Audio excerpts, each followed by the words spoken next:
2 கைகள் தாங்கினார் போல் அமைந்துள்ள இந்த பாலம் வந்து கோல்டன் ஃப்ரிட்ஜ் பாலங்க. இது எங்கே இருக்குன்னா வியட்நாமில் இருக்குது. இந்த பாலத்துக்கு நம்ம செய்யணும்னா கேபிள் கார் மூலமாக தாங்க செல்லலாம்.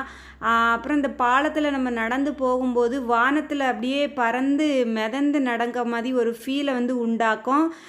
இது ஒரு வந்து சுற்றுலா தலமாகவே மாறிட்டு. இது எப்போ ஓப்பன் பண்ணாங்கன்னா ஜூன் மாதம் 2018 ஓப்பன் பண்ணாங்க. ஆனால் இப்போ ரொம்பவே ட்ரெண்ட் ஆகிட்டுருது. அதுவும் அங்கே போய் மக்கள்லாம் தினமும் பல்லாயிரக்கணக்கான மக்கள் வராங்க. அங்கே போய் செல்ஃபி எடுத்து அந்த புகைப்படத்தை வந்து சமூக வலைதளங்களில் பதிவிட்டு வராங்க.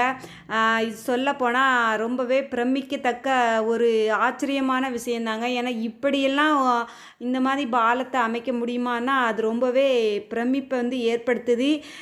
சொல்லப்போனால் அந்த கைகள் பாருங்கள் ரொம்பவே பழமையாக அமைஞ்சிருக்கு. அதாவது இந்த பாசிகள் நம்ம பழைய காலத்தில் உள்ள அந்த கெட்டப்லே இந்த கைகள்லாம் அமைச்சிருக்காங்க.